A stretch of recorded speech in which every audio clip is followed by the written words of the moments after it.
Hi everyone, me again. So today I'm talking you through high-end products that I think are worth the money / hype.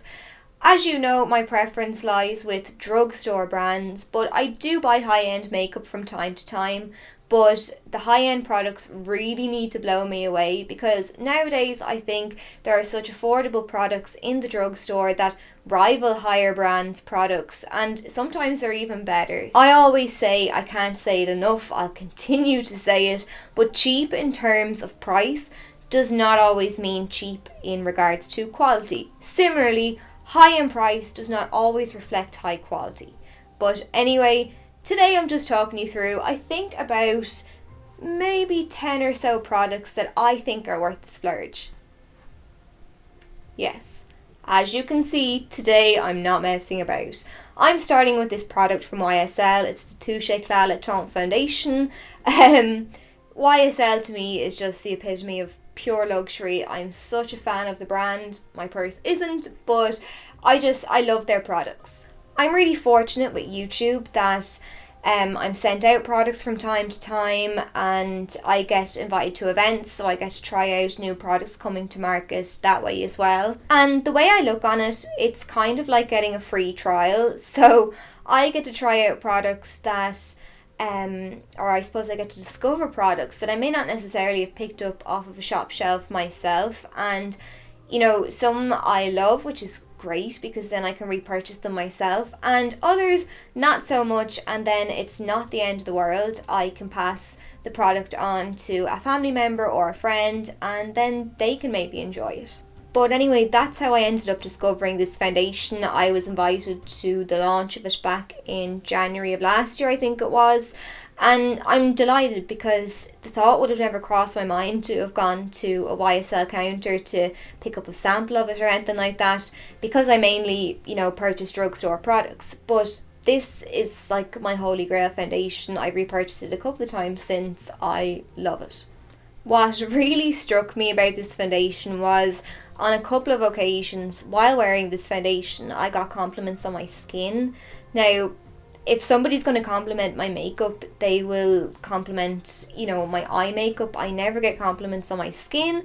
I'm not exactly, poster girl for perfect skin. So I was quite taken aback. One day in particular, I was doing my grocery shopping and the lady at the till that was serving me, said she really loved my makeup, and I automatically went, "Oh, thanks a million. They're just, those shadows are really cheap. They're from Makeup Geek. I love them." And she was like, "Oh, well, yeah, your eye makeup is lovely as well, but I was talking about your skin. What do you have on your skin?" And I was like, "Is she talking to me?" I was like, "My skin?"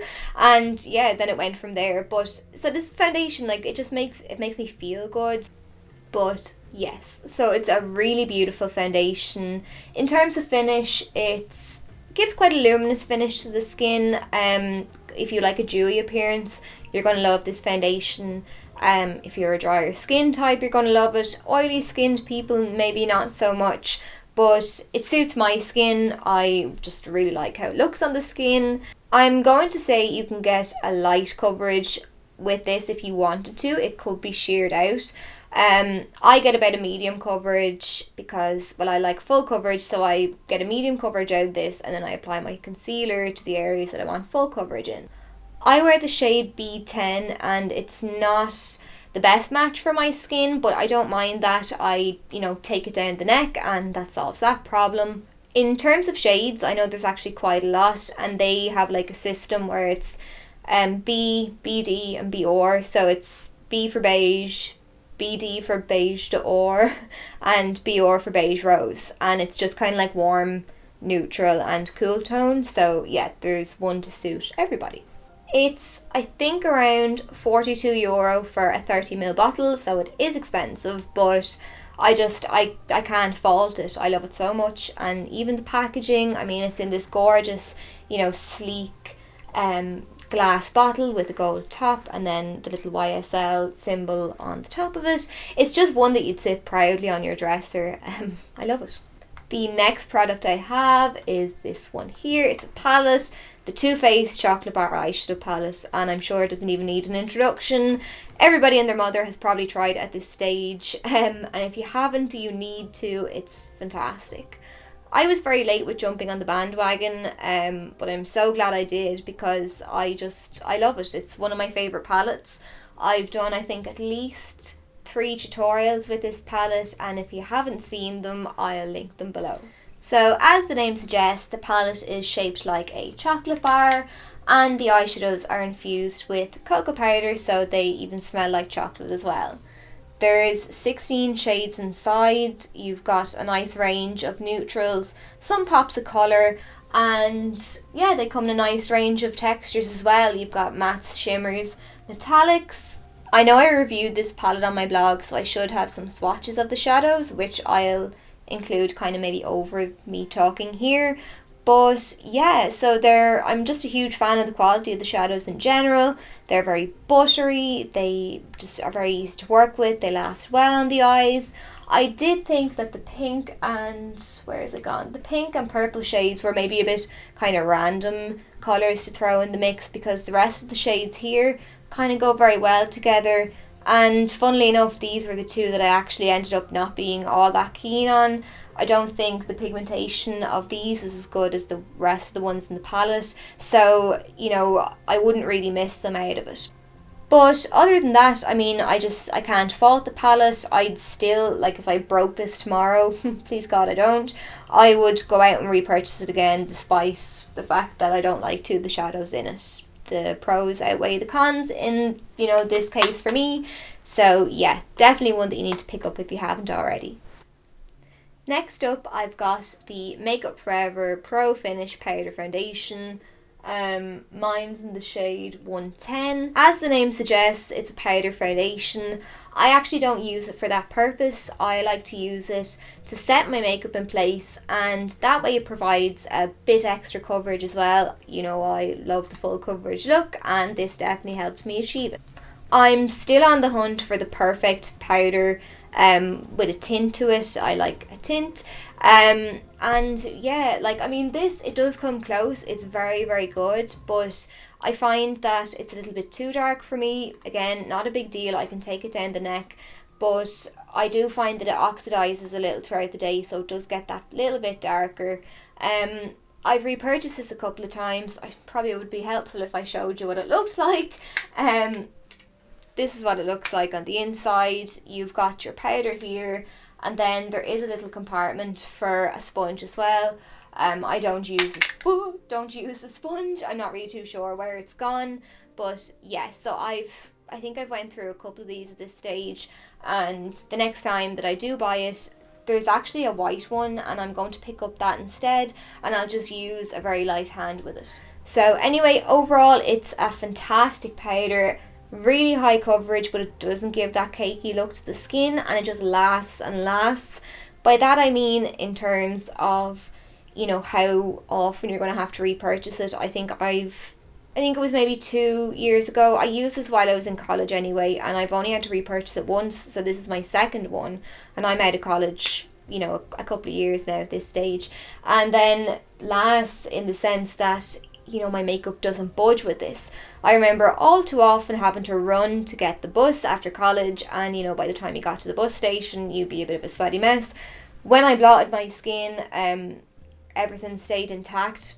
The foundation, powder, highlighter, bronzer, whatever I had on my skin, and it was definitely down to this product. So yeah, I'd highly recommend it, and it's well worth the money. So this next palette isn't for the faint-hearted. It's the Urban Decay Electric Eyeshadow Palette. Now, Urban Decay, to be honest, for me, have been quite hit or miss over the last few years, just in terms of their eyeshadow quality, but they really hit the nail on the head with this one. I think this was released in maybe 2013 or 2014. As the name suggests, it's an electric palette. You've got these really bright, vivid colours inside, 9 neon shades. Well, there's 10 shades, yeah, so 9 neon ones, I would say, and then you've got a silver up the top here. If you like colourful shadows like me, you're going to love this palette. I mean, the pigmentation is just, it's just second to none. It's just phenomenal. and you know, they do translate onto the eyes like that as well. I've got 2 tutorials I think using this palette, and if you haven't seen them, I'll link them below. I think the palette is around the €44 mark, but if you like colourful shadows, it's definitely worth the investment. Next up, I've got the MAC Painterly Paint Pot, and it probably comes as no surprise to see this product in this video because I use it in nearly every single tutorial.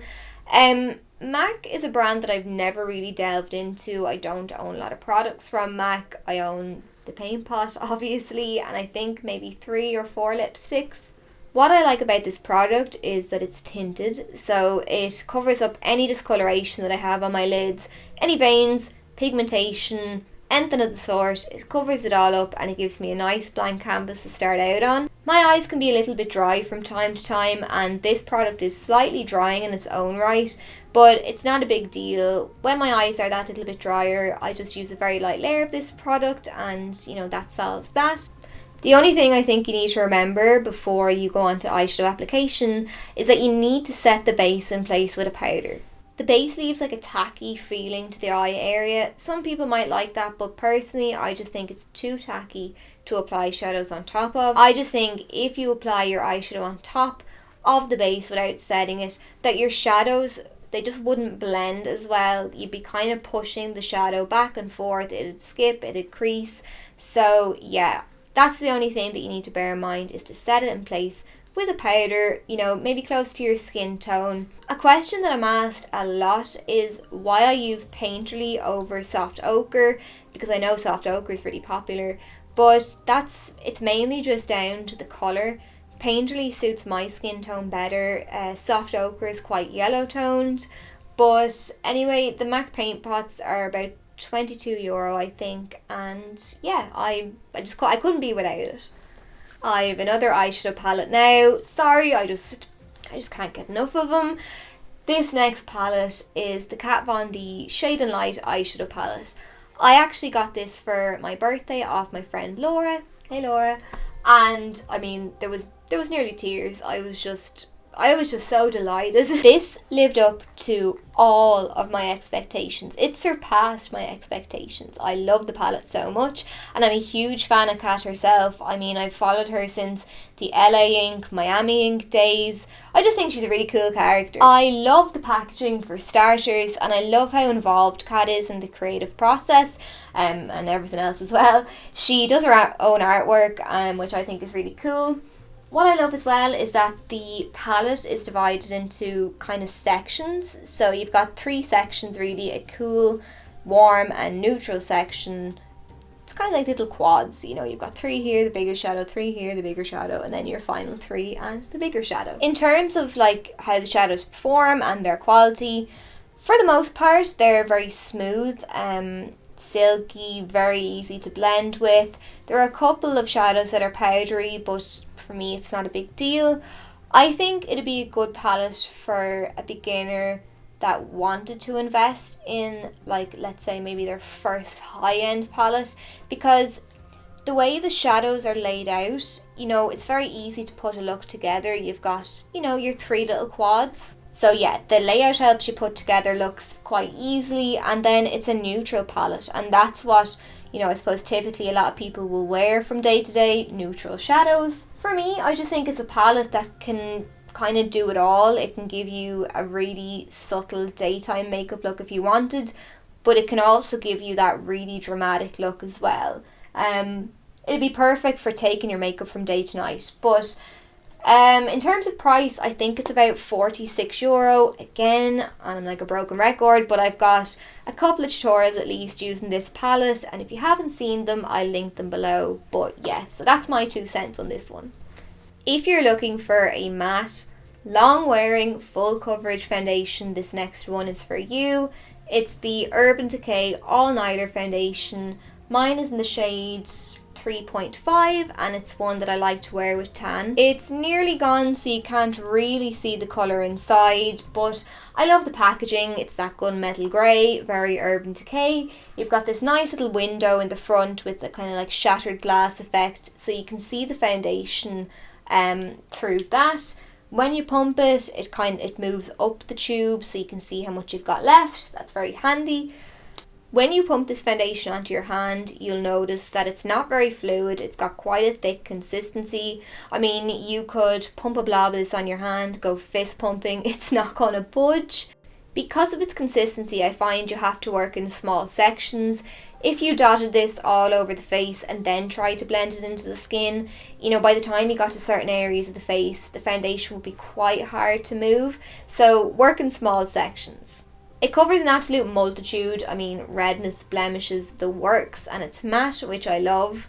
Because I've got dry skin, you know, matte foundations aren't ideal. I just love the effect. So what I do is I apply a hydrating primer underneath, and that for me kind of balances it out. It stops the foundation from sucking the absolute life out of my skin. If you've got dry, flaky skin, this foundation isn't going to be forgiving. I know when I've got my eczema on my forehead, or I'll be quite dry down the nose, that the foundation sticks to it like glue. It emphasizes it, but I mean, it's matte, it's going to do that. But it's just something I feel I have to say. My only gripe with this foundation is the fact that it oxidizes.